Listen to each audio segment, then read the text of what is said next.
welcome to this episode of Family Hour. This is Chakmah Choter, episode 8. We have Kirk there in his Tommy Bahama shirt. Of course, you have to have a sweater on because you live in the frigid area of Carmel, California. And Kirk, up there above you is Kevin. We have a tail here of a Wookiee. That's a Wookiee tail. Yeah, a Wookiee tail right now. Wookiee is trying to, oh, there he is. He's trying to sniff the Wookiee and check you guys out. So welcome to Family Hour. Okay, here, Wookiee, you can come back over this way. Come on. There you go, buddy. All right. No. Let's just stay right there and just chill. Okay, thank you. All right. No, just sit right there. You be a good boy. Be a good boy. All right. Well, what we're going to do is pick up where we left off on our last program on the Chakmah Choter. It is, well, there's the Wookiee smiling at the camera. It is good to be with you. You can see we do have our new studio, which we partly are covered up here, but I think we are looking a lot better than we previously did. Yeah, it's a pretty backdrop now, isn't it, Kevin? Mm-hmm. Yeah, very much so. Yeah, so this is our library studio. This was the place, and I sent out pictures to our Facebook page showing what it looks like from the other vantage point. But this is the office where for the 6 years or 7 years prior to this, I wrote every day. So we have completely transformed a translating and writing station to a full-time studio. Yeah, it's now it's got a seat for me, for Leah, and production equipment, and that's pretty much all there is now to this room. It was a complete makeover. Wow. We can also, I think, what you guys had the opportunity to see when, and it's probably worth mentioning in this program, is that when Dode goes out of his way to besmirch those who are opposed to his Choter, because what we're reviewing now is the 14th Mashal, which was written entirely to present Dode's and Yahowah's Choter, and the purpose of the Choter, calling him Chakmah, a wise individual that serves as a stem off the main branch. Dode would be the main branch, also as a stem off the tree of the knowledge of good and evil, so that people would have the information they need to make a sound decision. And also, I guess, when we've learned the rod of divine judgment. So in speaking of him, Dode is very protective. And he's protective because he can't do his job unless we do ours. And anyone who stands in the way of us doing our job, which is to reintroduce him to his people so that they can be saved based upon what he has achieved for them, and he can return during Yom Kippurim as Yahowah intends, based upon, again, Yisrael waking up and acting appropriately pursuant to Dode and to Yahowah. Anything, therefore, that would get in the way of that, since we are the only ones in a matter of now 3,000 years that have conveyed his story correctly, is a serious threat to Dode. So when we have someone that is as obnoxious as the enablers are to this rebellious mommy goddess cult, yeah, it's a serious affront to Dode, which is why he goes out of his way in this 14th Mashal to expose and condemn them. And I had the opportunity to post one of the videos. I haven't posted everything that this particular individual, Dennis T, had claimed on behalf of the Hive. I probably will over time, but that fireside chat was pretty much enough, I think. I think so. What was your reaction? Did you guys both see it? Yes. I tell you, that was reminiscent of the Nazis burning everything. You know, it's just I don't like book burners to begin with, but in this case, boy, talk about defining your own future. Have at it, pal. I mean, God. Yeah, I'm with you. I like when people burn the Quran, rather than, I'm anti-Islam, and rather than congratulate them, I said, "Why are you doing that? Why don't you Yeah, read it?" show them what he says. And then you would understand what it says, and you could more effectively combat it. And I'd say the same thing is true with the Christian New Testament. I wouldn't dispose of it. I would read it so that you understand how the religion was, this hoax was formed. But in his case, the cover pictures that he has on those, and the titles of those books, those go back 4 years. Mm-hmm. That's when he would have had to buy those things. Right. And so he obviously bought them, knowing that if he read them, the translations and the commentary would inform him about who God is, what he is offering, what he expects in return. And then the only thing that changed is he became part of an ongoing conspiracy cult. Well, he was always part of it. He and Dee were ringleaders in that conspiracy of the unpopular truth that we had to break away from so many years ago and disparage. And so that's the only thing that's changed, is he's become part of the mommy goddess cult. And so 99% of what he learned, in his case, probably 100% of what he knows about God, I have written about and taught him through those books. Yeah. And now that they're running a scam on mommy God, all of a sudden the books that taught him everything he knows need to be burned. Yeah, they indict him. It is. It's just astonishing.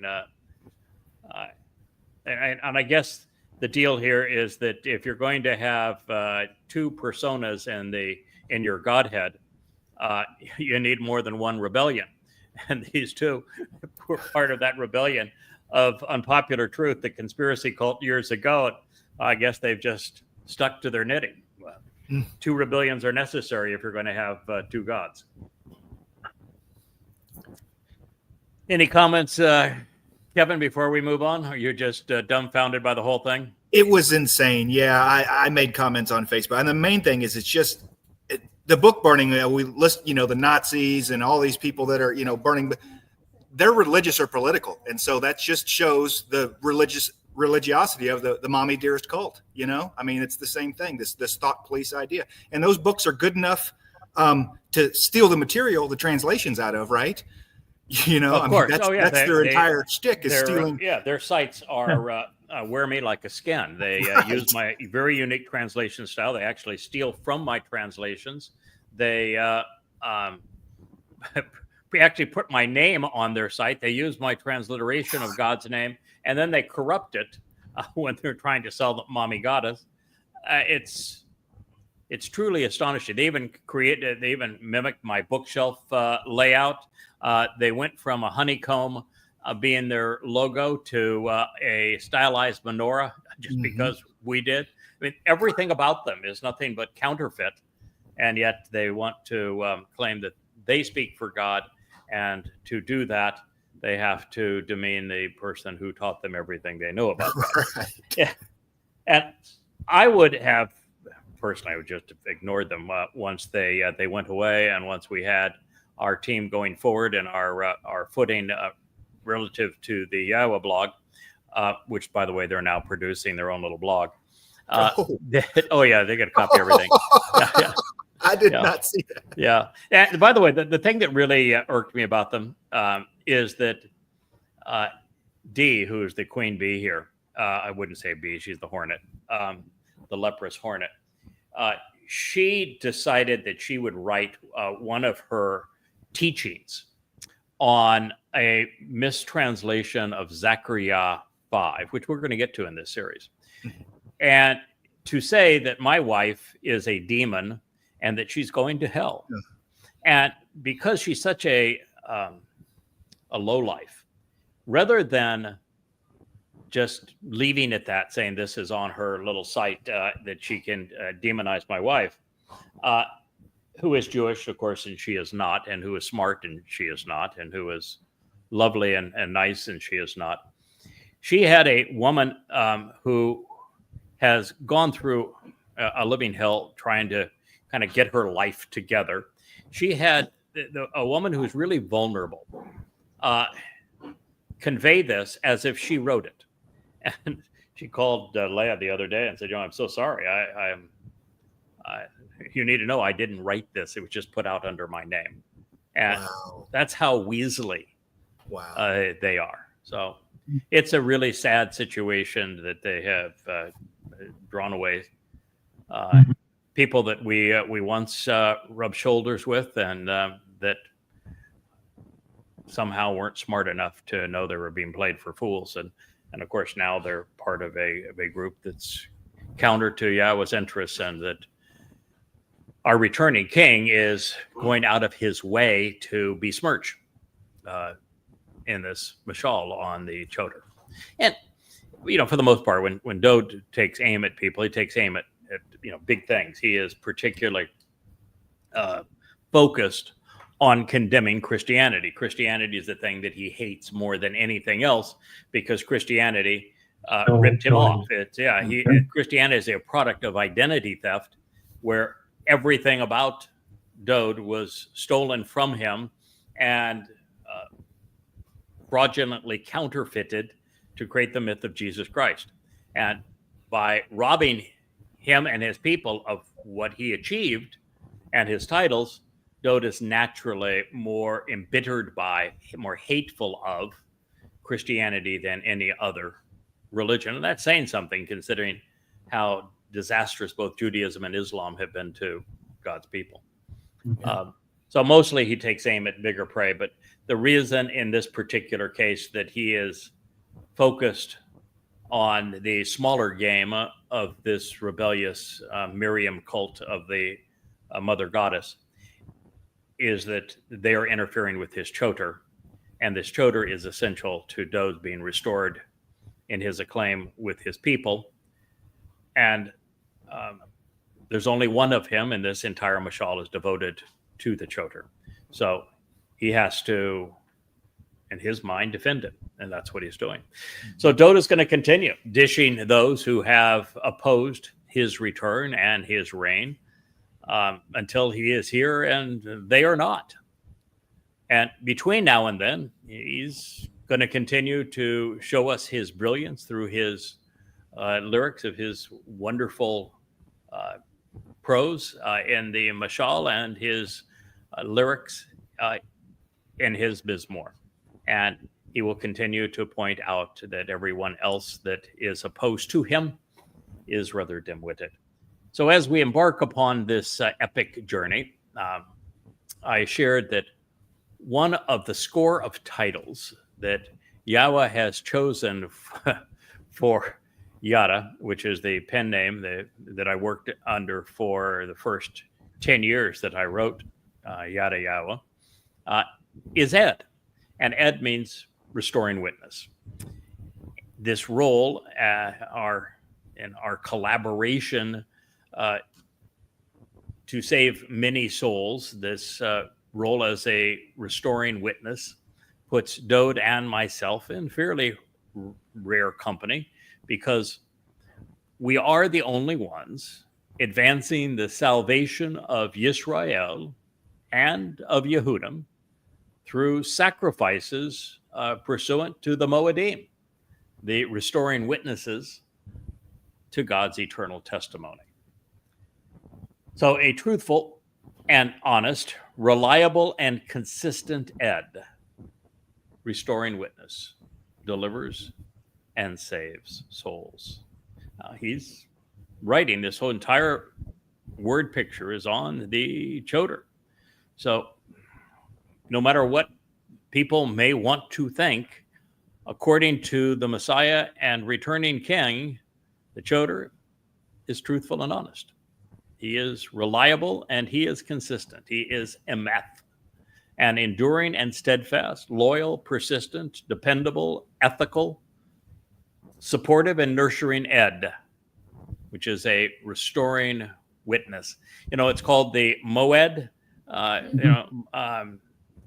The Mah part tells us to ponder the implications of, and Ed is of the restoring witness. So Ed means restoring witness or eternal testimony, either of the two, but it is used here as a title.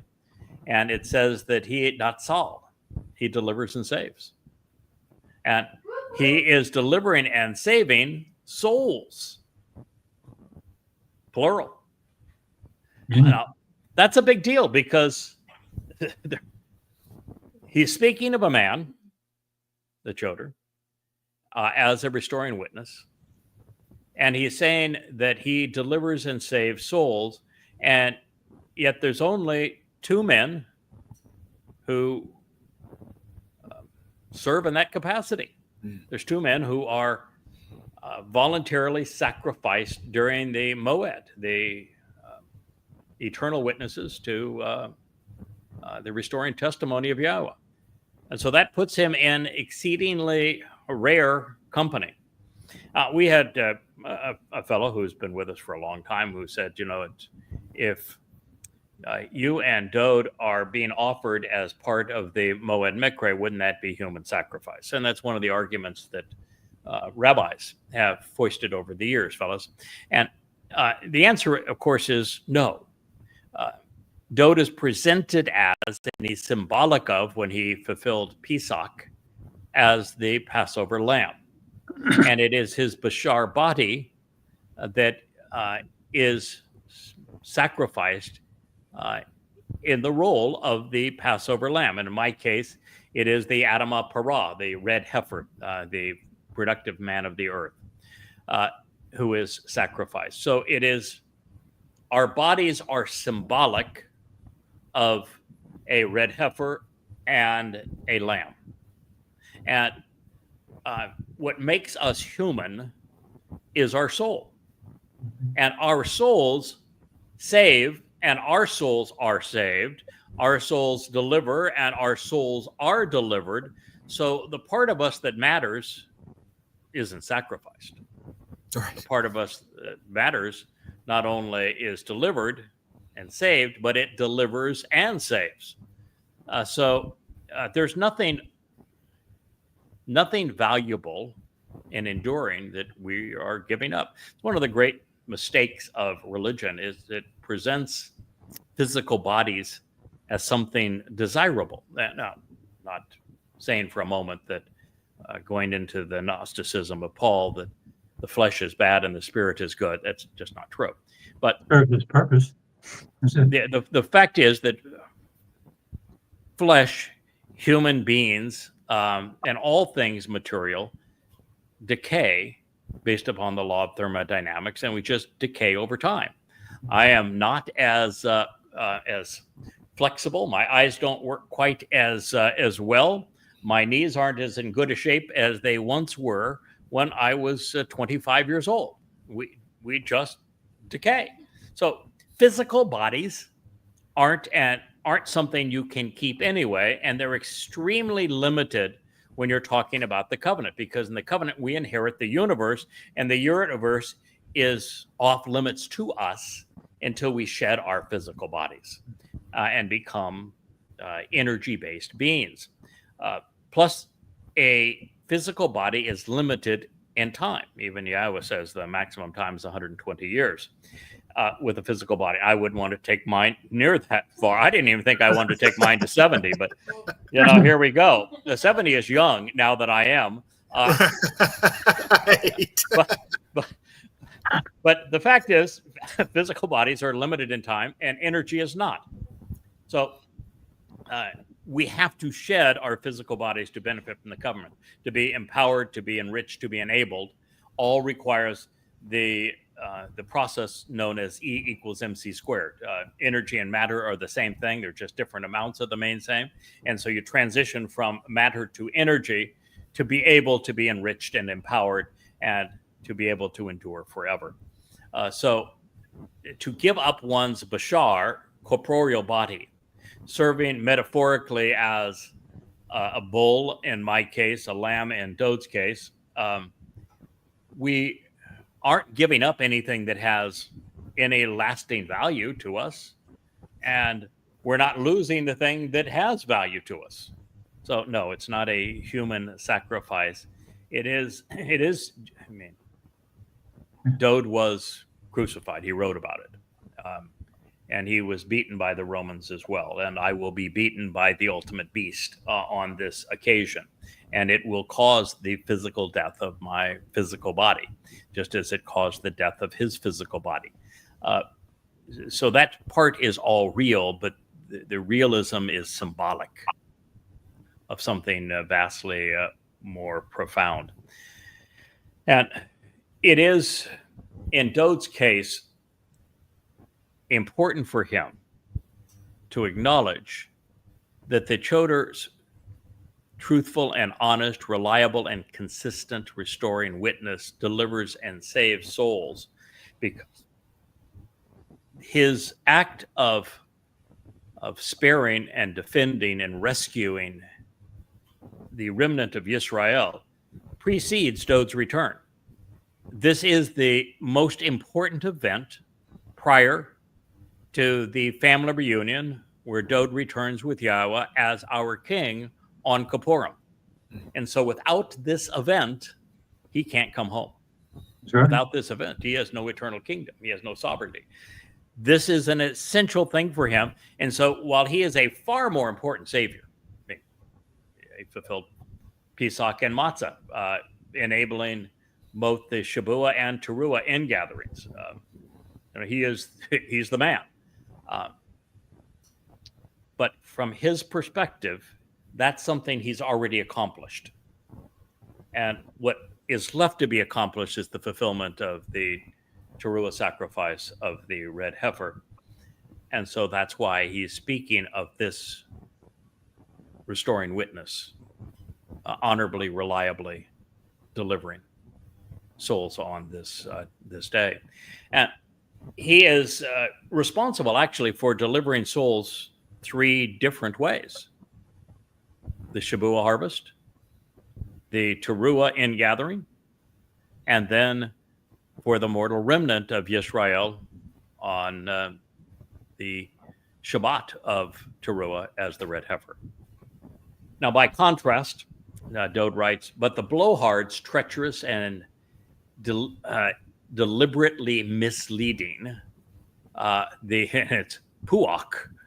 It is a blowhard, treacherous and debilitating and deliberately misleading, dishonest and beguiling lies are delusional and deceptive, providing a false impression. Kazab, frauds, disappoint, and they're readily shown to be untrue.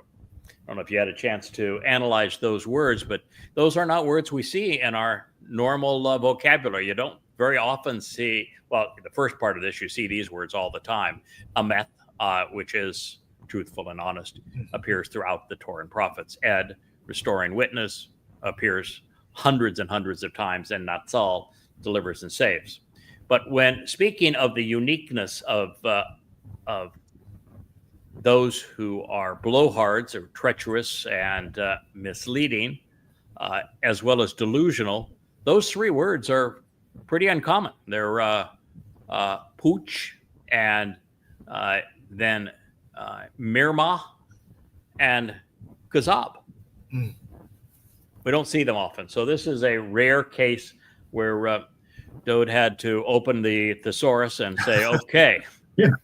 Right. looking for a word that says, that's what makes it so much easier to write today. We actually have online thesauruses that says, I need a word that just conveys this idea, especially this way. And, we can look them up. But this had to be written as it was written. Well, he guessed, in all fairness, Dode had a pretty spectacular thesaurus. His thesaurus was Yahowah. So, well, yeah. He had a pretty good grasp on the Hebrew language. So the greater luminary fulfilled Pesach, Matzah, and Bekurim, providing all 5 benefits of the covenant. The lesser luminary, reflecting the sun's light, will orchestrate Shabuah, which is 7 Sabbaths, and then fulfill Yom Teruah, the day of the herald, both that evening and the next following day. And based upon what Yahowah achieves through our effort those who are saved will benefit. This is the cause of great celebration. You know, I had a number of opportunities to ponder exactly how this will all transpire, and as I've said, I've seen this all in my mind's eye. And one of the things that's really interesting is that, you know, when we see those animated pictures of them blowing up the mosque of rage and death and the dome of ignorance and subjugation on the Temple Mount, I don't think that's their official titles, but I think it's more correct as a title. They always orient the temple, which is actually the home for Yahweh's name, north and south, so that the opening is to the south. But that's not that's not the proper orientation. It opens to the east, facing the Mount of Olives, and therefore that altar, which I've shown a picture of, a rendition of it, that has the 2 ram's horns and the 2 bull's horns on it, and the ramp that takes you up and leading from man's world to God's world through the sacrifices that are offered there. If the orientation were north and south, and this was as it is being depicted in all of these illustrations, south, there is no one that could actually see it. And the fact that the house for Yahweh's name, call it a temple if you will, orients to the east, there is a natural amphitheater to the east called the Mount of Olives. And I've stood there before, and it's the best vantage point there is, and it gives you a perfect vantage point to see exactly what Elia is going to be orchestrating with the sacrifice of the red heifer. So it is, it's kind of a neat perspective to recognize that's what it's going to actually look like. And there will, of course, be many who will be able to gather on the south portion of the Temple Mount and look from that point of view, actually standing on the mountain. Those of us who return as part of the Shabuah and the Towrah harvest are going to have, of course, the high price seats. That'll be the ones. The ones in the sky around Yahowah as all of this transpires. It'll be the ultimate amphitheater in the sky. This will be the greatest show on earth. Quick question. Yeah. Quick question. For 40 years, they set their tents facing east, and then you which tribes are to go where, and nobody figured that out when they talk about the temple? Yeah, it is. It is kind of weird, isn't it? What they have right now is that in the dome of the hoofy print of ignorance and subjugation, the Islamic trophy that scars the mount, they have this little gazebo that's called the Dome of the Spirits that sits out on the east side of it. It's almost like Satan saying, "Ha ha ha! I'm in the place where the sacrifice is going to be, and I've claimed it." So. Yeah, it is. I always point it out when I see the animations and people show the temple, and I said, "Why did you draw it that way?" Just because it fits the landscape of the new Temple Mount, and it's bigger. Now north to south. As a graphic artist, I can say that's exactly what happened. Oh, it fits. It fits. There is no thinking of. But we know the dimensions of the original one. We're not putting Ezekiel's there. We know the dimensions of the original one, and God gave not only did God give very explicit instructions to Dode how it was going to build, he provided a diorama. When you read the way that the instructions were conveyed to build it, God provided not just a blueprint, but a diorama of this is what I want you to do. And so every nuance of it had very specific meaning to Yahowah. And the sun rises in the east, it sets in the west. When Yahowah returns, it is the start of a new day. It's not the end of a day. And he's going to, when he says he he's arriving, he is arriving with Dode, who's as brilliant as the sun. And they're coming back to Moriah by way of Olives, because Mount of Olives is symbolic of what Yahweh and Dode as the Messiah, the one who is anointed with olive oil, represents. So this is the way they're coming back in. That is one of the reasons why the Muslims sealed the eastern gate. They put rocks up, and then they chose to be buried there with their swords, so that when the Messiah returns, he will be fought and struck by the Muslims, who will be resurrected with their swords, and the wall. Now, mind you, he's supposed to be God, and yet they can't figure out how to get rid of some stones in a wall and get past some dead Muslims. But that's the reason why it's done that way. It's why their little tombs are there, and why they're buried with their swords, and why it's all rocked in. I don't think that'll stop them. What do you think? No, I don't think so. What's interesting too, by the way, is that the final version of the home for Yahweh's name, which is also the covenant home, which, by the way, can't be rebuilt by Yehudim, because they don't even know Yahweh's name. So how do you build a home for Yahweh's name if you don't know Yahweh's name? But it says specifically that it will be built by Dode, and that Dode, upon his return, has the honor of building it. And then Dode, as a good king should, immediately says, but I'm going to share that responsibility, and you all are going to help. Now, by the way. And I do think, I don't think it's going to be made with stone. I think it's going to be made of light. I think that's the only way that it makes sense, that it'll be beautiful and made with light. But anyway, have your work gloves ready, because Yahweh is delegating to his son, as he should, and as he does. He's going to govern us for all eternity through his son. And the son, as any good administrator should do, it delegates as well. So If I get delegated to, I can tell you, I'm going to follow the advice of my king and do the same. So this will be a celebration, but for the few, not the many. For most, the blowhards in particular, their treachery is and misleading schemes are going to influence the vast preponderance of people who are going to fall for their deceptive delusions. I mean, when we read the stupidity that is put out by the mother goddess cult, and that is somehow gives them this sense of purpose, you know, how they say that our failing was that I didn't mention the fact that the Ruach is feminine and represents the feminine aspect of Yahweh's nature, and therefore they have to save many, because I would be killing many if they didn't speak for Spirit Mom.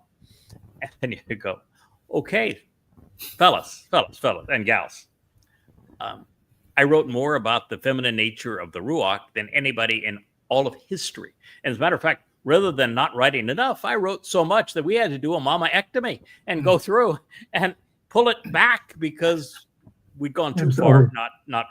We didn't go far enough. And then how do you then justify this by saying our piece de resistance, our ultimate proof, is the 8th mashal of Dode? And you go, okay, so where is Mom, mentioned in the 8th mashal? I don't think it is it? No, it isn't. No. The word's not even used. What about Ruach, since it speaks of Mommy's goddess? No, Ruach's not written either. It's all about Chakmah. And of course, the 9th Mizmor rips the evil one to this evil woman to bits, so they probably just didn't go far enough. Right. So all said and done, those who are boasting deceptively will be nothing more than ripples in the wind, fading into obscurity. Well, the family celebrates forevermore with nary a thought of them. We got a whoop whoop from Leah. Yeah. Yes.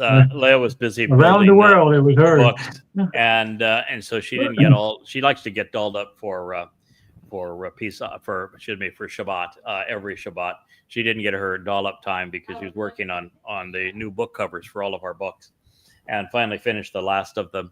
And otherwise, we were going to have because I now have the lights and the camera and microphone all working for Leah. So we're about to have the pieces are all there. We're about to have a threesome off to the okay. left on our screen.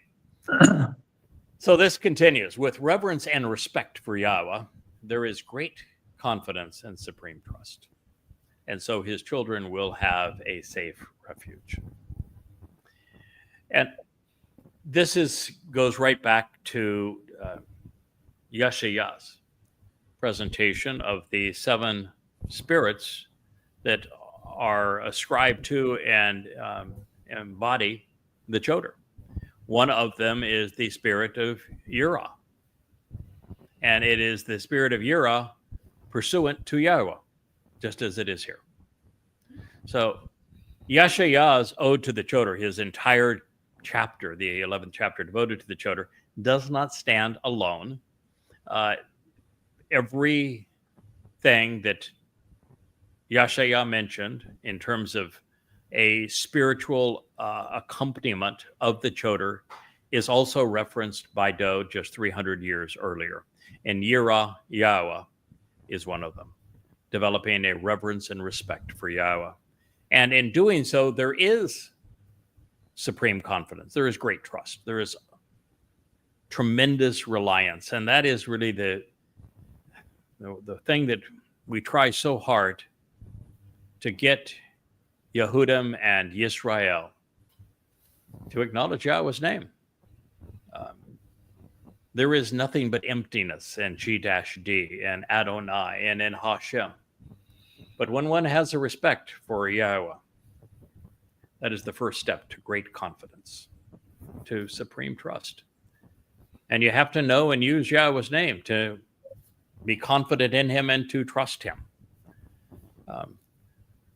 Somebody wrote today, so you believe, they were trying to wrap their mind around the fact that Jesus was nothing but a counterfeit and never existed, and that Dode is the actual Messiah, Son of God, and he's the one who was crucified on Pesach in 33 CE.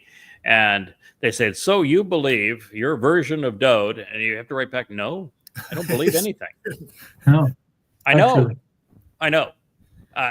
With great confidence and supreme trust that Dode did these things because he wrote about them, and he wrote about them in a manner that is proven true because of the prophecy involved in it. I mean, you can't write that you're going to suffer and die through crucifixion 700 years before crucifixion existed, or that Rome, who was the one to use it, even existed.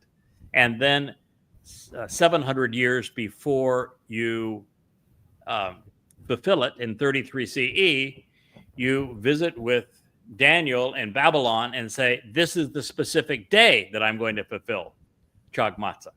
And you arrive to do it, and you fulfill it on that exact day.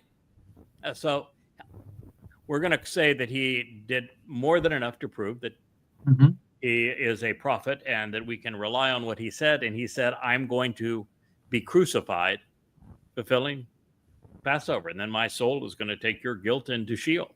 Then I'm going to fulfill Bikurim as I return to the light. And it's my soul doing this, and it's going to be protected by Yahweh's Ruach throughout this process. So it is this reverence and respect for Yahweh. We are the first to bring Yahweh's name, the proper pronunciation of it, to his people. We are the first to prove that it is pronounced Yahweh, did the research to do so, and have written about it. And having a respect for Yahweh is essential. And it is the only way that Yehudim and Yisrael have a safe refuge. You can just sit right down there, Wookie.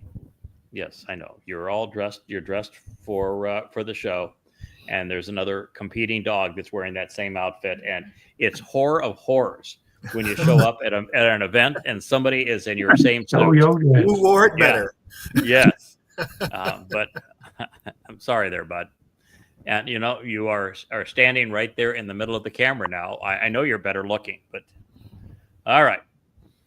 So our journey home begins with reverence and respect for Yahowah. It is in him that we must place our trust. Our reward is a safe harbor and protective shelter as the children of the Almighty. Why don't you sit down there, Wookie? You can just sit down and chill. Thank you, buddy. It goes on to say, this is now word pictures, Proverbs 14:27. Reverence and respect for Yahowah is the source of lives, such that one may turn away from the snares of death. Well, that's pretty straightforward, isn't it? So, Yeah. the Bakor, the firstborn son of Yahowah, by Yahweh's own admission, multiple times. His anointed Messiah, multiple times. The one he chose to be king of his people in his first life and in his third. The man that volunteered to fulfill peace, Chakmah Choter, and therefore our Savior. A prophet of the first order, the great lyricist and most brilliant songwriter of all time, said that a reverence and respect for Yahowah is the source of lives. So if you don't have a reverence and respect for Yahowah, the corollary would be it is the source of death. It's plague of death. So why would every Yehud and Yisraelite from 447, 448 BCE with Malachi all the way to 24 years ago when Yahowah asked me to engage to do this with him, why would every single Yisraelite, every single Yehudim without exception, disrespect Yahowah's name to the point that they erased it? Rabbis. And what's the consequence of that? Death. Death. Just over the hill. And who's to blame? Self. That's where we started with you, was the name. Yes. We read the Yada Yahowah, and it was just, we were all over it. It was like, wow. And then how to write it, how to pronounce it, how to spell it. Yeah, the whole series is called Yada, to know Yahowah. Yeah. And volume 1 opens with here is the grammar, here's the alphabet. Here are the oldest extant sources. Mm-hmm. I figured if you can get through the first 3 chapters that are pretty pedantic as they go through, here are each of the 22 letters and what they represent and what they convey and how they were drawn. And here are the moods, the stems, the conjugations in Hebrew. And here is the evidence that Yahweh's name is pronounced Yahowah. You can get through all of that. I'm sure then the why you, why me chapter has got to be a delight. But sometimes you just have to be systematic. And when it comes to explaining the basis for pronouncing Yahweh's name, we were thorough, we were systematic, and it was important. So, yes, Yahowah is Yahweh's one and only name. He only has one name. He told us this is his name forever. And the pronunciation of it is no more difficult than any other Hebrew word. And the stupidity of saying, out of great respect for it, the pronunciation, since it was lost, we don't want to mispronounce it. Let me give you a couple of clues. One is, what was the uniqueness that Moshe suffered from that caused him to say, I'm not the right guy for this job? He was not a good talker. He had a speech impediment, right? He Yeah. had a thick tongue. He could not pronounce things as clearly as others. Yes, most folks. Yeah. Who did Yahowah choose to share his name with his people? Moshe. Mm-hmm. the guy that had problems with diction is the person that Yahowah chose to convey Introduce the him. proper pronunciation of his name. Is that correct? Yes, sir. Okay. So is there any chance that Yahowah, under those circumstances, could be offended by somebody mispronouncing his name that was genuinely making an effort to convey it Oh, correctly? I would say that's impossible. I would say that's impossible too. So that whole notion of, out of great respect, we Yes. don't pronounce the name since we don't want to offend God, is, well, that would be, we'd call that stupid, wouldn't we? Based Or upon- religious. So do you think that Yahowah chose that to share that bit of narrative with us as to the one thing that Moshe said was his weakness, and I yet find it it's very the helpful. first thing that Yeah. Yahowah does is reveal his name to Moshe? Would you think that there's maybe a correlation between those two things to negate Yes. the desire of Jews to write Yahowah's name out of their lives? Yeah. Okay, and what's the second issue? What is the verb? Didn't Yahowah give us a verb that says, I need a verb, Alex? What? Yeah. Yahowah.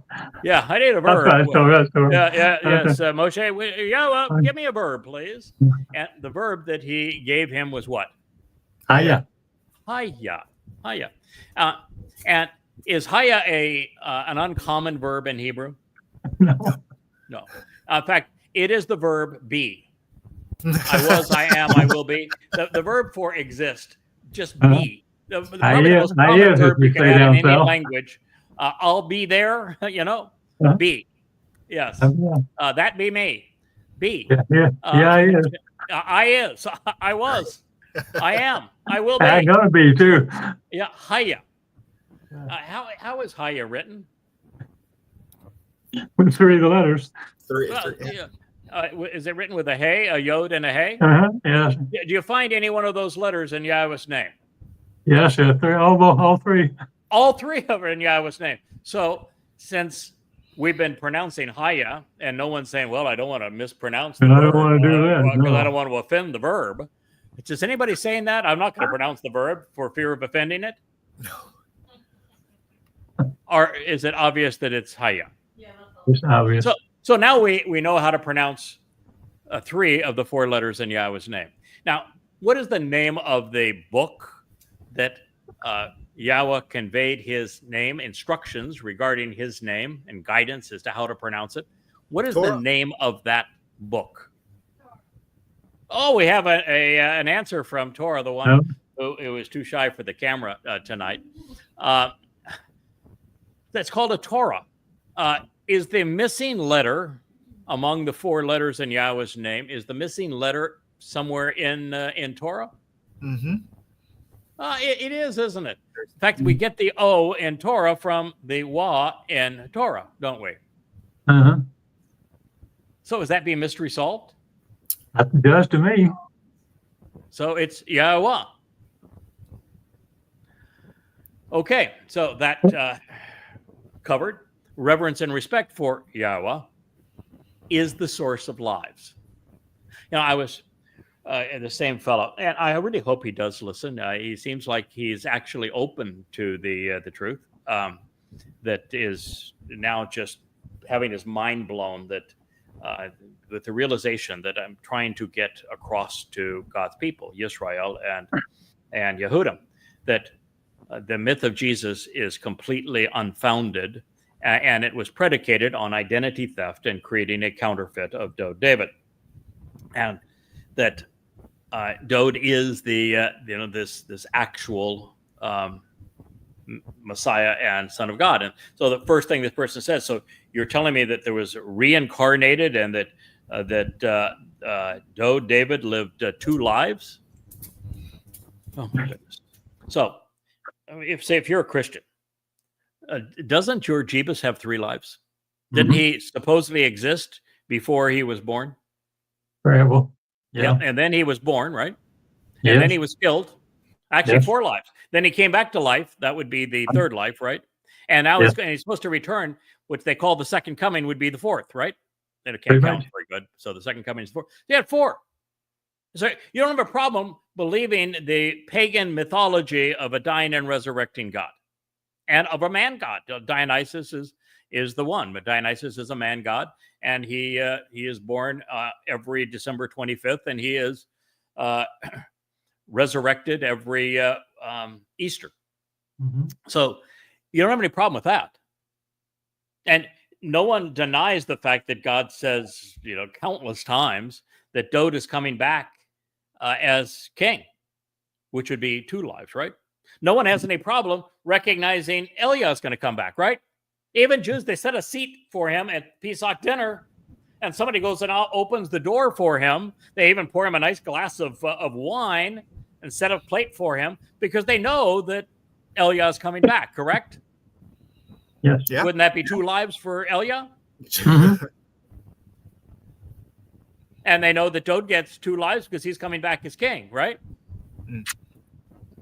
So Yeah. Oh no. Why It's would simple. somebody have a problem between 2 and 3? You think God said, "Oh, well, 2 is the limit, no more than 2," or do you think God said, "Okay, in this case, with the 2 fellas that are offering to sacrifice their bashar bodies to save my people, that I'm going to use to enable and fulfill the Moed Mikre, the couple of fellows there, they get an extra life. Not that they're going to really enjoy that one where they're sacrificed, but nonetheless, they get an extra life, those 2 guys, because they're offering their lives so that everybody can live forever, just as this said, that they get 3. Not that you want the second one for either of them. So why is that so difficult to understand? Religion. And why is it that somebody think that it's reincarnation if God takes our spirit, which is with his family members? Spirits are either mortal or eternal, depending on who they're associated with. If your spirit is associated with Hasatan, the adversary, if you're overtly religious and political and promoting those things, then your spirit is associated with Hasatan. It goes into Sheol, where it lives forever. And if you are part of the covenant, and Dowd's not just part of the covenant, he is the covenant. He established the covenant with David. He didn't establish the covenant with Abraham. He narrated the covenant with Abraham. Yahweh says, I established the covenant with Dowd. And he speaks of Dowd in eternal terms, even coming back as if he were was brilliant as the sun. So Dowd clearly has a presence that is ongoing, and his soul has never died. Even as he fulfills matzah, he's very clear to articulate that his soul left his physical body once his physical body died on Pesach, and was taken into Sheol to deposit our guilt, and then was protected by the Ruach of Yahweh while in Sheol, and then escorted on Bakurim back to Shamaim. So Dowd's soul continues. He's not resurrected.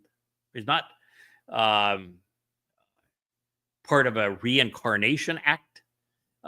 What all Yahweh has to do, and he has to do this for a number of different occasions, is he takes the DNA that was used for Dowd's first life, or even for mine, and he takes an aspect of the DNA. He wrote the 3-dimensional alphabet, and he writes some up so that he can set Dowd's soul into a physical body that would have mirrored Dowd's body, so that he can serve as the Passover lamb and he can come back as king of eternity. This shouldn't be all that difficult for people to understand. So yes, the answer is Dowd has lived 2 lives. He will live 3. And Eliah is going to have 3 lives, and I'm going to have 3 lives. That's just the way it goes. And every other covenant member is going to have 2. And I'm going to tell you, you are not being cheated. No, I don't think so. If you get 2 lives versus 3, because that 3rd life is eternal. Some of us will have more. 8. Well, Leah's pointing out that there will be a number of people that will have. She's saying will have 3 as well. There's 8 people that return with the Choter, following Shabuah, but they're not sacrificed, so they're still Just same way. still just 2 lives. And trust me, it's, as I say, you're definitely not being cheated No. if you get 2 rather than 3, because the only purpose for the middle one of the 3, because we all have eternity with Yahweh, which means we have a second life. That's why this says Chayim. Is that the singular or plural of life? Yeah, it's plural. Plural. Plural. Even L'chaim. Yeah. So here we are, Chayim. We're being told that there are 2 lives that are being spared, that are the result of a respect and a reverence for Yahweh. So it's plural, and with some 3 people, it's 3 of them. And with everybody else who's a member of the covenant family, it is 2 of them. Now, the other thing here is that he says that such that they may turn away from the snares of death. It is interesting that the Christian and the Muslim myth that all souls either go to heaven or hell is therefore negated by this comment, because death, maweth, is distinct from eternal torment or eternal incarceration in Sheol. Yes, understood. So you are therefore forewarned that the Christian and Muslim depiction of you either capitulate with said God and said God's pretend prophets, or you are going to hell forever, is nonsense, because what we are being spared to have multiple lives from is not eternal separation in Sheol, but from the snare of death. And that's the nature of it. The vast preponderance of souls, according to Yahweh, are not rewarded with a eternity and Shamaim as part of the covenant family, inheriting the universe, and they are not punished with a trip into Sheol. The overwhelming preponderance of people are given the opportunity to live their lives. They were given free will. They were given a nasama, which is the ability to discern right from wrong. And should they have not come to know Yahweh, at the end of their lives, they are simply dead. Their souls dissipate into nothing. And from 450 years ago to the time starting about 24 years ago, there wasn't a single person, not one, who avoided the snares of death, because there wasn't one who came to respect Yahweh as the source of lives. So it's a fairly profound statement here in the midst of this textbook on proper chotering from the man who would have 3 lives. And, he wrote this during life 1, which means that Yahweh had to educate him about the nature of lives. Now, a second life is God's gift to every member of the covenant family. But even in this, there is an affirmation of Yahweh's plan. The men who would come to respect Yahweh's name more than any others became a source of life by laying down their mortal existence so that the soul might endure. In death, many would live. Is that not the message of both Pesach and of Towrah? Yes, sir. And now, what is music to my ears is that Dode was inspired to write that the covenant family would be would be numerous and impressive. And this means we're before long we're going to have a camera on Whoop Whoop over there. Okay. Yes, I've set it all up. It's all ready to go. So And now, as she's murmuring in the background, Mm. and she is representing Yisrael. And we have a mission to convey this message to Yisrael. And so it is essential that we have the one who represents Yisrael in the covenant family on screen and on mic, speaking to her people and encouraging them to come home.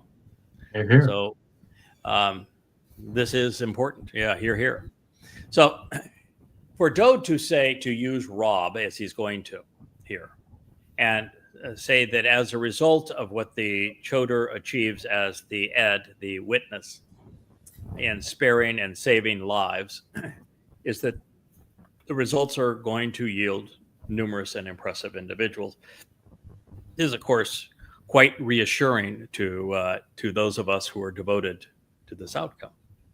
And it means that we achieve what Yahowah asked us to accomplish. Now, as I've said numerous times, Yahowah stacked the deck, and it was his right and responsibility to do so. He stacked the deck such that he gave us 7 kings, if you will. So we come to this can of poker with a full house of 7 kings, 4 of a kind, but we have 7 of a kind. And Top that. Yeah, top that. It's important that we achieve these results because, well, the planet and life is riding on it. Yes. And we're doing it all for our King. It is the abundance and the greatness of the covenant family that brings honor to Dode as our sovereign and as our savior that he has earned and that he deserves. I mean, that is the beauty of it. Everything that we do brings greatness, brings honor, brings distinction, brings respect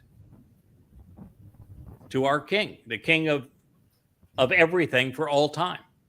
Yeah. This entire mashal is actually about that moment, about achieving Dode's heart's desire. His supreme effort will achieve what he sought to deliver because we will prevail on his behalf. Wow, what opportunity. Yeah. The more we came to understand the whole picture, beginning to end, and the role that Dode as the firstborn son of Yahowah, the great prophet, the anointed Messiah and King, plays in fulfilling Pesach, Matzah, and Bakurim, and then returning to lead us through eternity, is so transformative that the moment we came to not only understand it and explain it, it forever changed the message that we would convey about Yahowah, because this is the heart and the soul of it.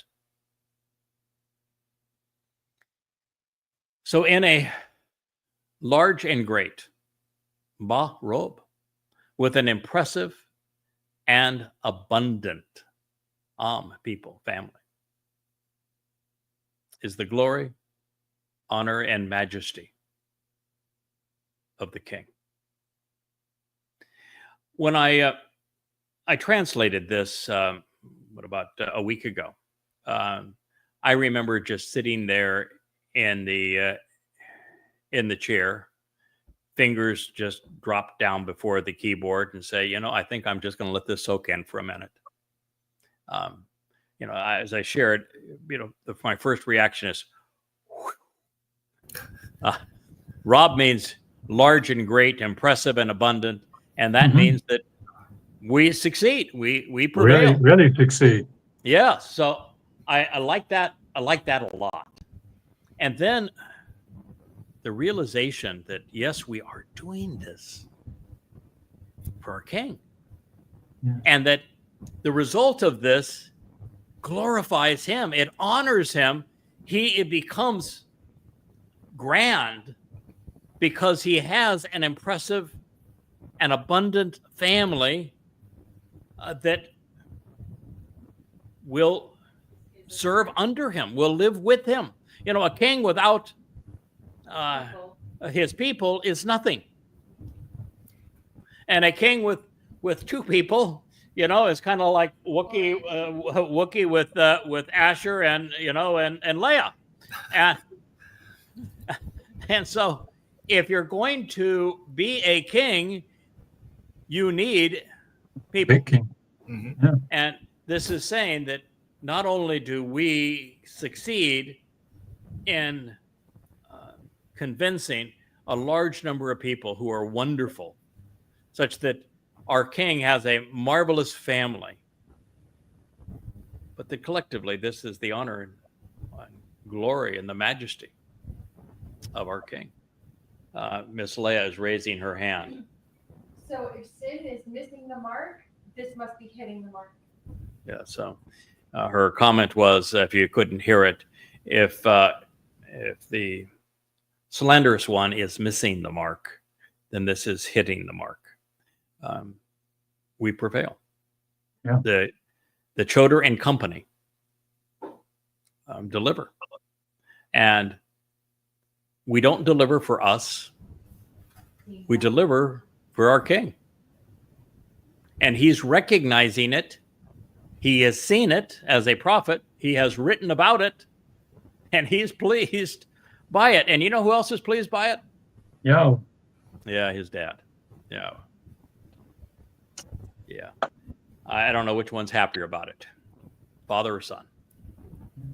But this is our life. That simple statement, you know, Barab Am Hadarah. Pretty simple, right? Ba, in, Rob, and impressive and abundant. Am, family, is the Hadarah. Malek, the honor, the glory, the majesty of the king. And so this king is not valuing possessions. This king is not valuing his sovereignty. He is not valuing even his intellect. He is not valuing the fact that he is our Savior.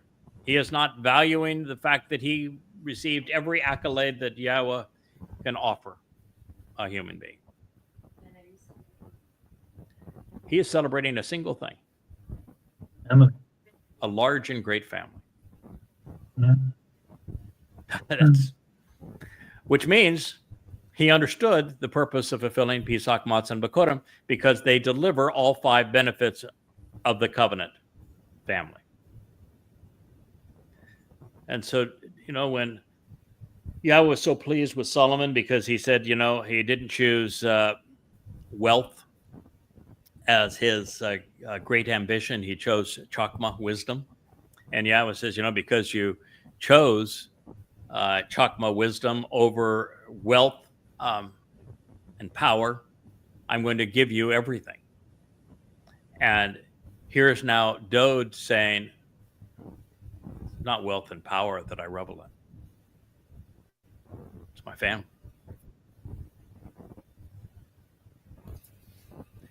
That, my friends, is a good one. As I said, I just translated that. I just sat down and said, Leah, we need to talk. This is it brought to tear. 1428, however, had more than just this message. But with nothing in the end, those estranged by an archaic culture are the ruinous undoing, the great consternation, the ultimate dissolution and the shattering of a sickened potentate and weakened ruler and a corrupt government official. Now, in this case, this is big picture stuff. So Dode is saying, I'm going to revel in the fact that I have a wonderful family. By the way, what was if you were to take Yahweh's purpose in creating the universe and authoring life and then conveying his Torah with his people and delivering them as he did so many times, if you were to summarize Yahweh's purpose and intent with all of this into a single word, what would it be? Family. Yeah, Bereth, the covenant, family. Bereth. Right? So how is Dode different than Yahowah? He's not. Their minds are like melded. Yahweh was On the same celebrating. page. He did everything for the covenant family, and now Dode saying that the honor of the king is my family. Yeah. Yeah. So father and son, same thing. But he's saying by comparison, that is not the way the world works. He said so. With nothing in the end, those who are estranged by an archaic culture, would be Judaism, Christianity, Islam, are the ruinous undoing, the great consternation, the ultimate dissolution, and the shattering of the sickened potentates, the weakened rulers, and corrupt government officials. Dode is not impressed, is he, by human governance. He says that they are corrupt, and that in the end, they're going to be estranged, and they will be shattered. So it's an interesting comparison. This is the comparison between religion and relationship. It is why the first condition of the covenant is to walk away from the Babel of religion and politics. And until we do that, we are not welcome into God's company or into Dode's family. So even in the midst of triumph, the king remains true to his calling. To be fair, to be just. He must be honest in this way with us. Those who have been political and religious are to be properly recompensed for their ruinous behavior. For those on the periphery, there will be nothing in the end.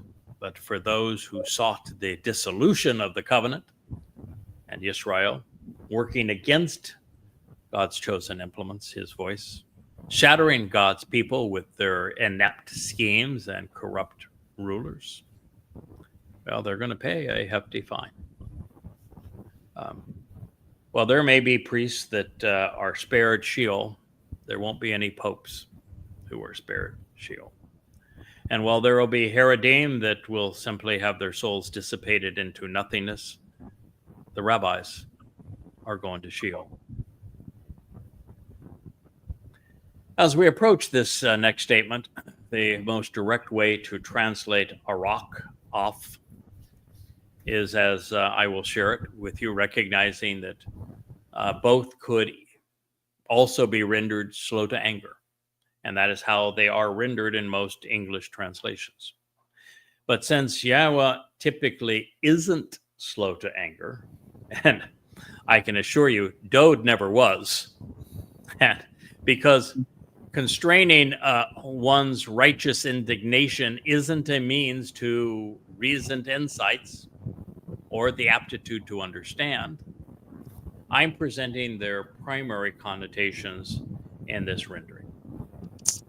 And feel free to challenge it if you think that I'm wrong here. Prolonged exposure to nosing around and long suffering by the one inclined to breathing slowly and deeply yields a tremendous ability to understand copious, logical, and reasoned insights, along with the aptitude to be intelligent and discerning. So Arak off, I've rendered using their primary connotations, which would be prolonged exposure to nosing around and long suffering by the one inclined to breathing slowly and deeply, the one who is fitting and proper with his angst over an extended period of time. This is the approach, fellows, that we've taken to Yahweh's testimony from the beginning. Mm-hmm. Now, the only reason I know about Choter is I was nosing around in the Dode's Mashal Proverbs, the observations series, those 5 volumes, began with I don't know if you remember William the Elevator Man down in Oh, Florida. yeah. Mhm. Oh yes, he was very curious as to who the evil woman was. Well, now he knows. And so he sent me the sixth Ms. Moore. He said, I would really appreciate if you could translate it and speak as to who the evil woman is. And that led us to a review of Yeshayah and the first 20 chapters of Yeshayah, where we came face to face with the Choter. And then that led us to the only other mention of Choter, which is in this 14th Mashal. We did what we do. We nosed around. And we have been steadfast, long-suffering, if you will. Breathing slowly, deeply, methodically, taking our time throughout this process. And what Dode says, if you do that, it yields a tremendous ability to understand. You discern copious, logical, and reasoned insights in the process. And you gain the aptitude to be intelligent and discerning. Tabuna. I think that's since it's the primary connotation of these words, it's a fitting depiction, particularly in a word picture whose primary word, the most repeated word, is Chakmah. Intelligence, wisdom, systematic approach to transitioning from knowledge to understanding. However, an easily provoked and inadequate spirit promotes foolish impiety and irreverence, along with a moronic sense of preeminence and superiority. I will. That word. Stupidity is this here. So that is the contrast. So if you're easily provoked and inadequate, diminutive, ill-tempered, puny, and vexing spirit. So that would say that Dode recognized that there is more than just the Ruach of Yahowah. That while the Choter may be the recipient, is the recipient of the 7 Ruach of Yahowah, there is also an inadequate, easily provoked, diminutive, ill-tempered, puny, and vexing Ruach, isn't there? Mm-hmm. So if you're off representing a Ruach that is inconsistent with Yahweh's Torah teaching and inconsistent with the pronunciation of Yahweh's name, for example, or fighting against Yahweh's chosen implements, it just might be that you are snuggling up to a diminutive, ill-tempered, puny, and vexing Ruach. And maybe that is the Ruach of Mommy Dearest.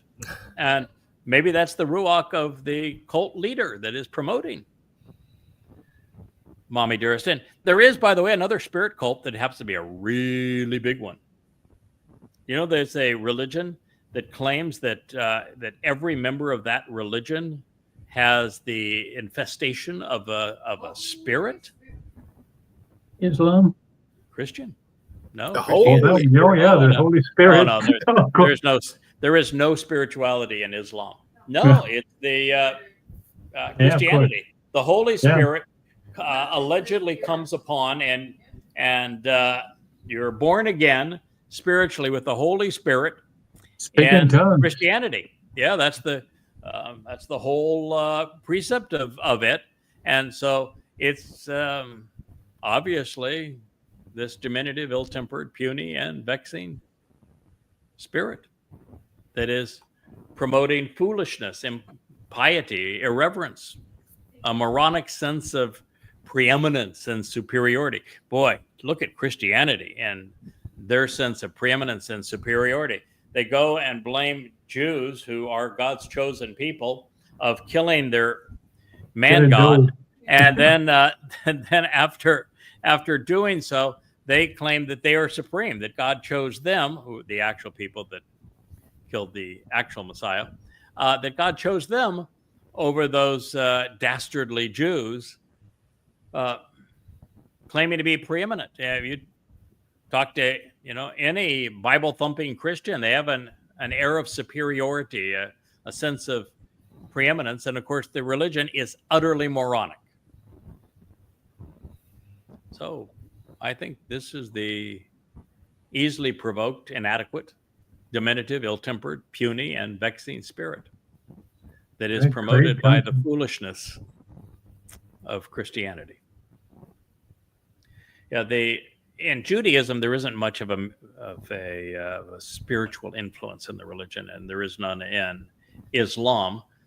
So this is the religion that has done Dowd the most harm, that was most responsible for counterfeiting him and creating a myth via identity theft.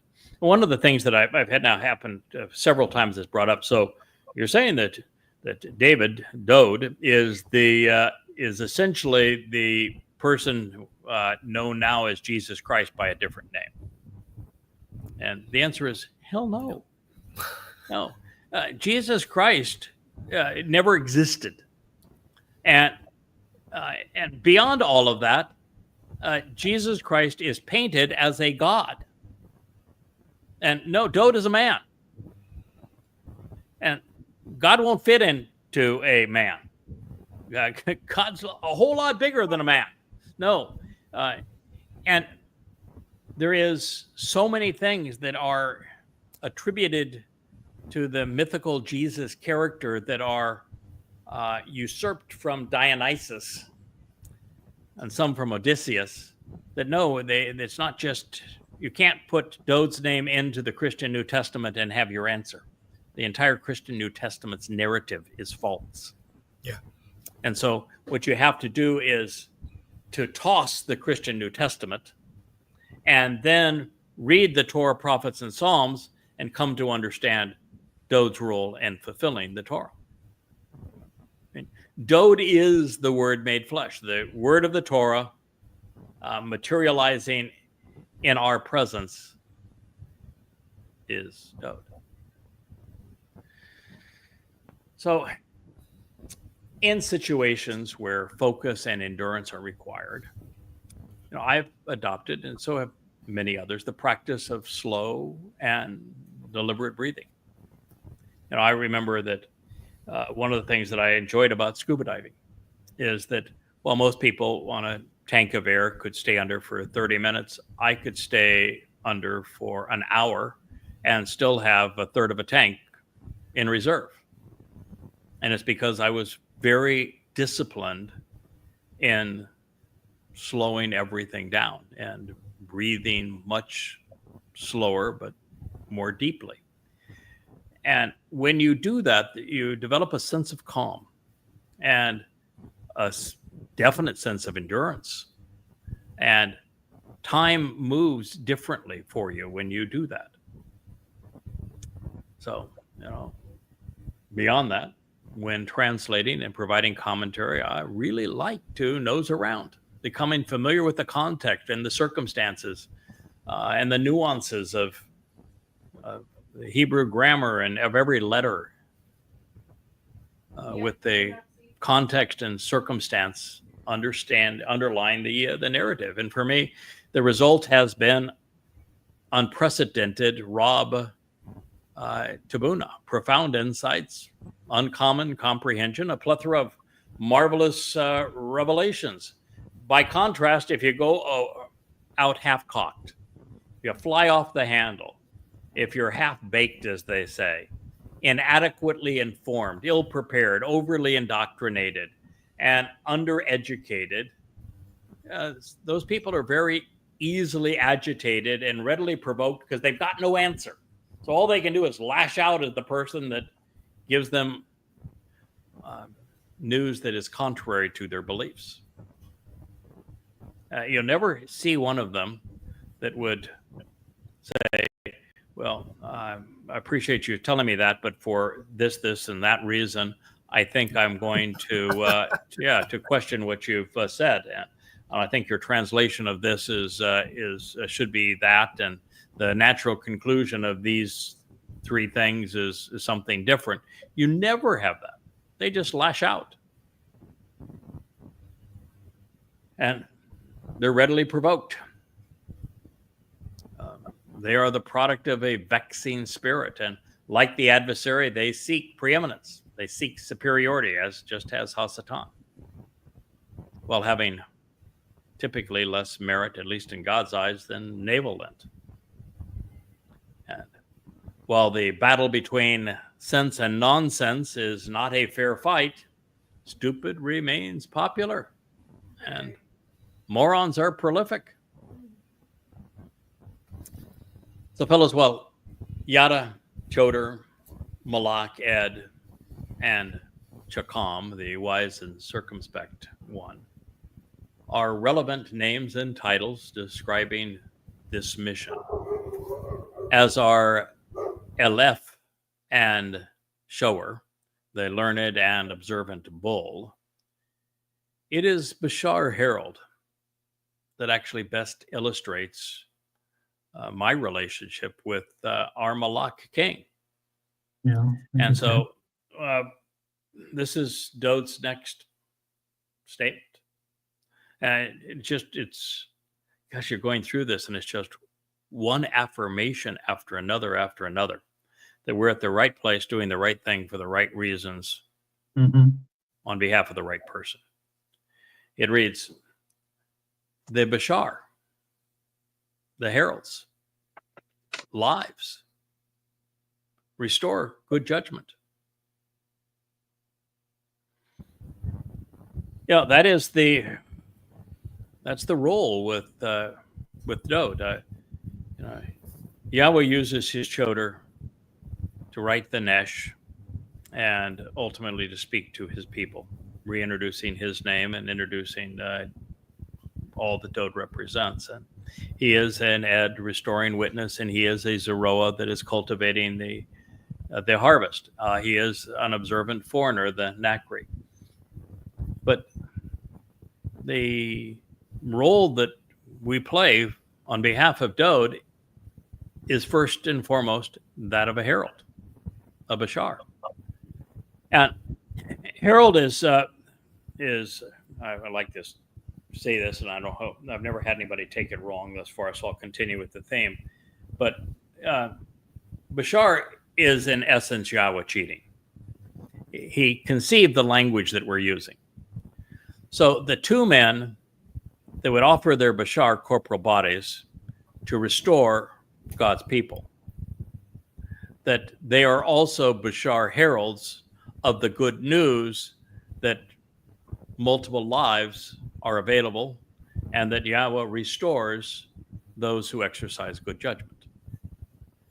So Bashar is the very thing that Dode and I give up in fulfilling the Moed, and it is our Bashar that serves as a herald of what Yahweh is accomplishing as he seeks to restore the lives of those who exercise good judgment.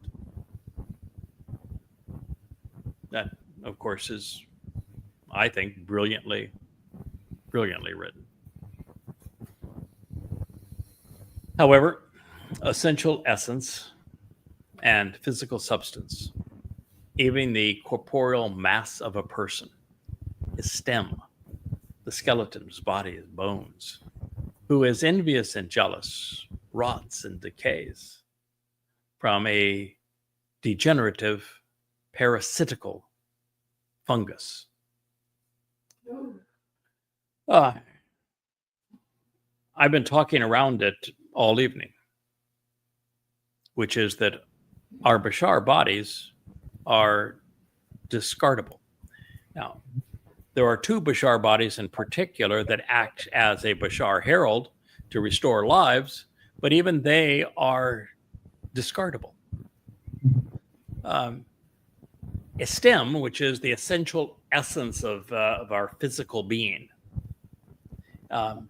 is a rotting and decaying, degenerative substance.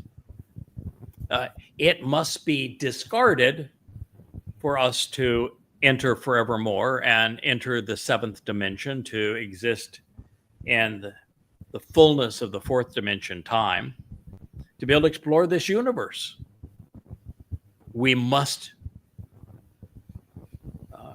move way beyond the limits of physicality and enjoy the very essence of having our souls restored and equated with Yahweh. This is again why Christianity and Islam are, and even Judaism, are just so stupid. In Islam, it is physical bodies that Allah spends all of his time torturing in hell. Even gives them new skin when the skin gets too singed to inflict pain. And he's quite the sadist, but he is Satan after all. And with Christianity, it is resurrected bodies that are brought into heaven and physical bodies that are tortured in hell. And they just haven't gotten past the idea that, no, a physical body is counterproductive. It's going the wrong way. If, the myth of Jesus, when he went from being dead to a resurrected body, rather than proving that he was God, proved that he's not. And even Paul constantly wrote about, the flesh is corrupt and it leads to hell. Well, if your Jesus came back as a man, where would he be going? So you just got to think it through. And Einstein, I think, was such a help to us with E = MC² to understand how Yahweh is going about enriching and empowering and emancipating us, enabling us through this transformation. And I like it to compare it to fire. Fire takes dead and decaying organic material, and it transforms it into light energy, which is the very essence of what God is doing for his covenant family. And so when you understand that God presented himself as fire atop Mount Choreb, as a column of fire by night for his people to guide them, and that he appeared to Moshe for the first time as fire, this is why. It's why with the Adamah Parah, the red heifer, that Yahweh is going to ignite a fire around that body, because he's transforming it into something really wonderful, of energy and light that is emancipated. On a photon of light, all time is. And on a photon of light, since all time exists simultaneously, speed, which is distance over time, is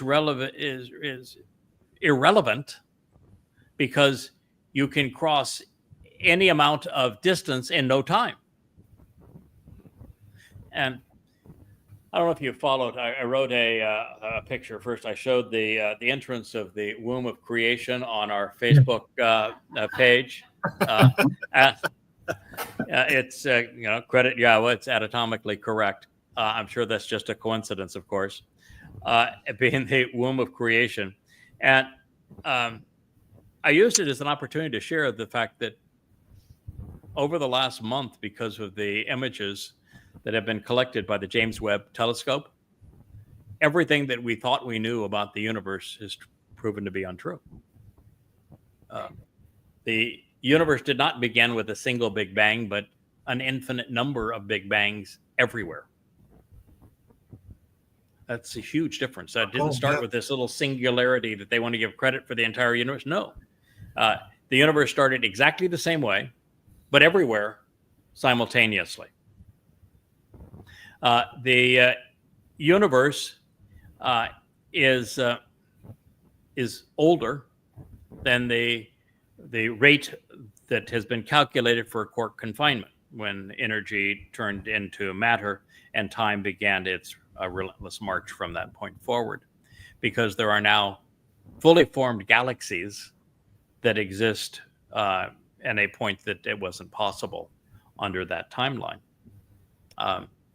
And we also know that the 96 or 93 billion light year diameter of the universe is the same no matter where you are in the universe. So if you were even to be at the edge of the known universe, it's still in every direction.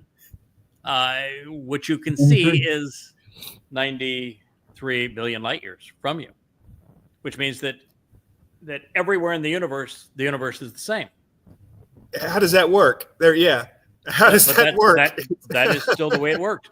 And it also means that the universe is not limited to that, but there's an entire universe that goes way beyond that is the limit that we can see, because space is expanding faster than the speed of light, which means the light from those galaxies that are that distance away are going away from us faster than the speed of light, which means the light can never reach us, or so they thought.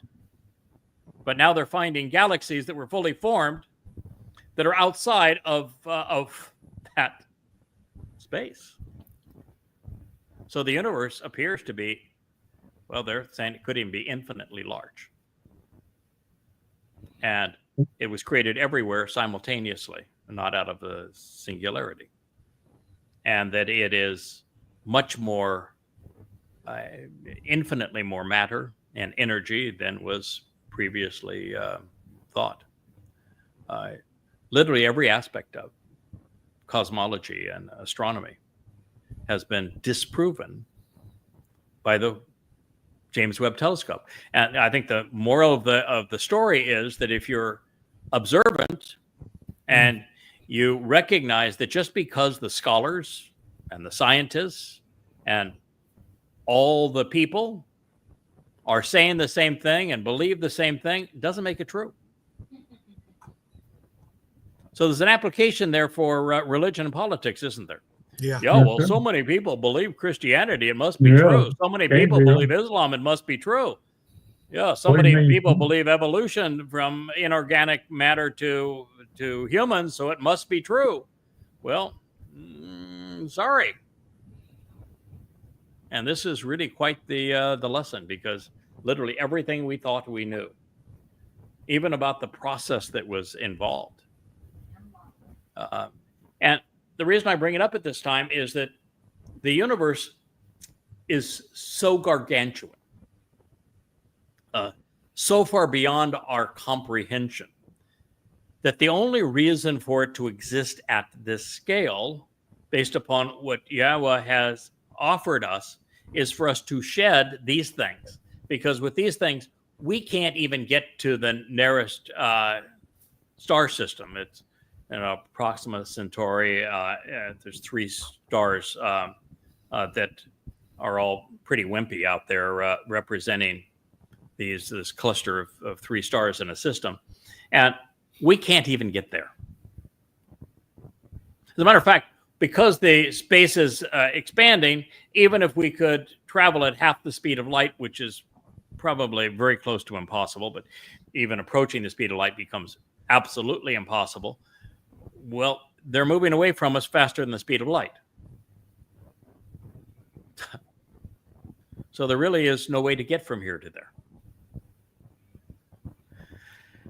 So the only way to do it is to be transformed into energy, which is the very thing that Yahowah is saying he is going to do for us. And therefore, it is the Bashar's heralds' lives and his purpose is to restore good judgment so that we can think about these kind of things and also have not only productive thinking, but the right kind of attitude and approach to our God. And that he's saying our physical bodies, and this is a man who gave his physical body to fulfill Pesach, so we ought to know a lot about it. Mm-hmm. Our physical bodies are rotting, they decay, they degenerate, and so many are infected with this parasitical fungus of religion. Mashal word pictures, Proverbs 14:30.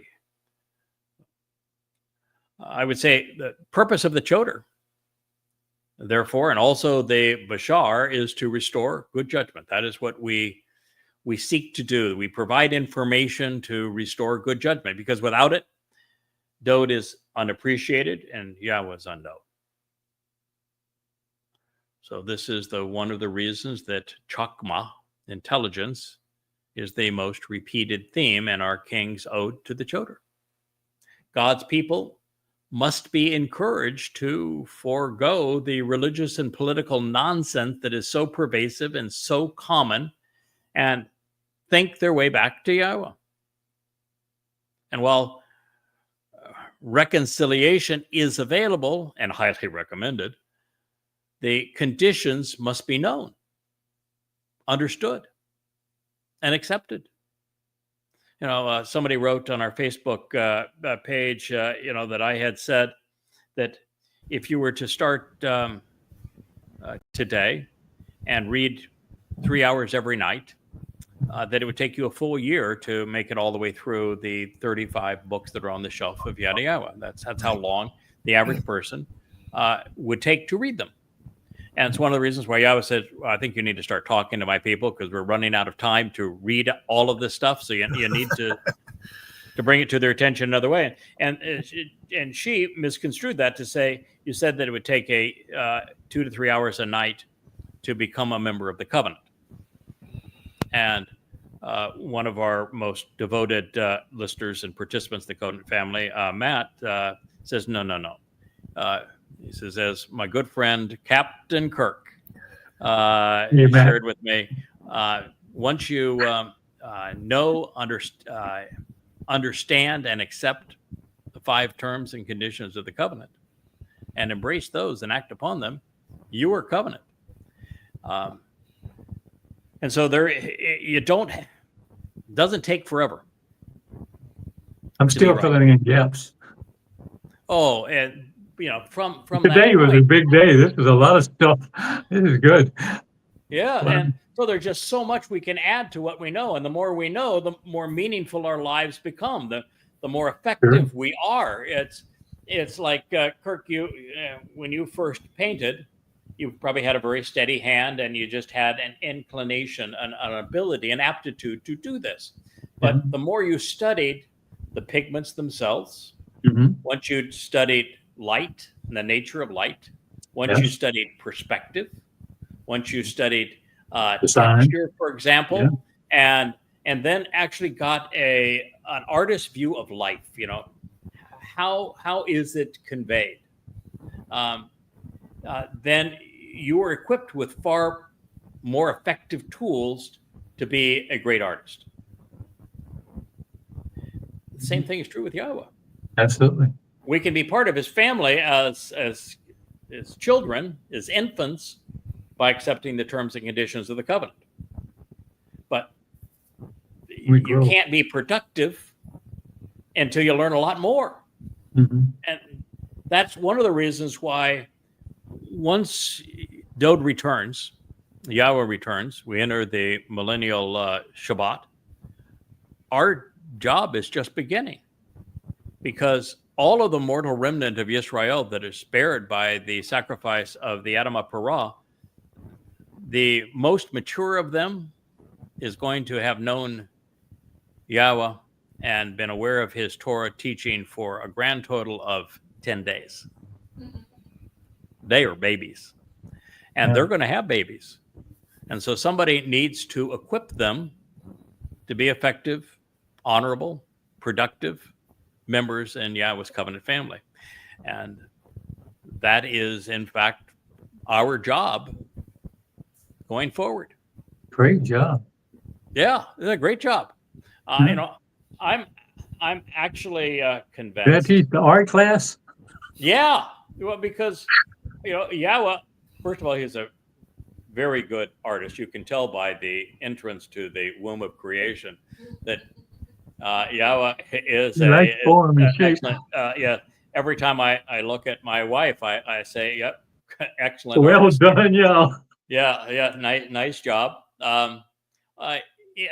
Even like the flowers, the sunflowers that you drew and you posted online, the emotion that is conveyed, the texture, the light, the perspective. Thank you. Being an artist is a real gift, and you're very similar to Yahowah as an artist. And I've long said that translating is as Mhm. much art Oh, as absolutely. it is an exercise in logic. It's better. Yeah, yeah, and truthfully, one of the things that was necessary before we began the YAHOWAH blog is to have the entire picture, the portrait that God had painted of our life in the garden, to being estranged from it, and the means that he went through, particularly with Dode and with us, to return us to the garden.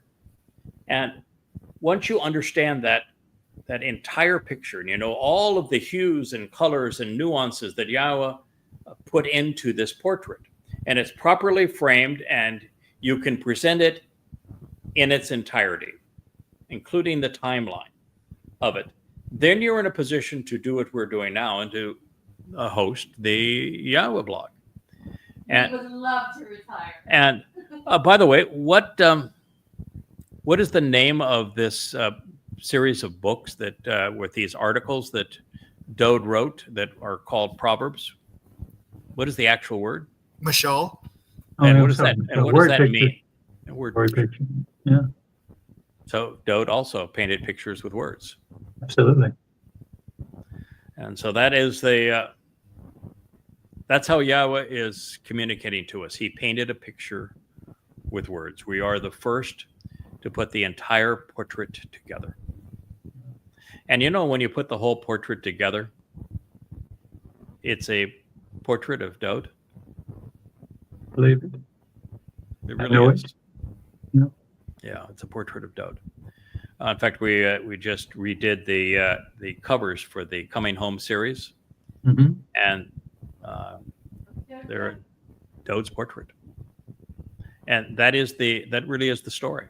Dode is the exemplar of the covenant. He is the Center exemplar of of what God is trying to achieve with all of us. Coming to know and love God makes us more like Dode. Dode is the object. It's why that discovery that Dode fulfilled Pesach Matzon Bakodim, that he is the Messiah and the Son of God, that he is our returning King, that discovery is the greatest discovery in human history because it's the essence of the portrait that God has painted for us. It's why Dode's name is listed second most only to Yahweh himself. It's why Dode exists at the heart of Yahweh's story. It's a 6,000 year story, and Dode lived right in the midst of that. So that is the portrait that we are painting in the YAHOWAH blog, and that's why we have Kevin and Kirk here to share it with us, and why we will soon have Yahweh's Peace Day Resistance and as the third picture right there. I can't actually see her as I do the show. I can hear her, but I've got this screen and this wall of lights that separates Leah and I. She sits on the producer's couch over there, and typically with Wookie in her lap as she does the show. But we have her number. We have a camera set up for her. We have lights that are on it. They're all hooked up through the master switch. And Rich is coming back full time. He arrives on Monday, and we're going to get this all dialed in so that Israel, you're going to have a Yisraelite that gets to speak directly to you. And the woman that was presented as barren is going to have children. And many are going to become part of the covenant family because of the expanded and expressive nature of the YAHOWAH blog. Well, this was a nice experience of our family hour. I think we are probably at 2 or very close to it. Thank you guys for being part of it. This was a more kind of relaxed and enjoyable romp through the word picture of our King, and I enjoyed it immensely. I hope you did as well. Absolutely. Good night. Have a wonderful and happy, fulfilling Shabbat. And as we say here, the Shabbat is not a do-nothing day. It is revel and respect Yahweh Day. It's our day to enjoy our relationship with our God and everything He and His beloved Son have offered. May God bless Thank you you. all.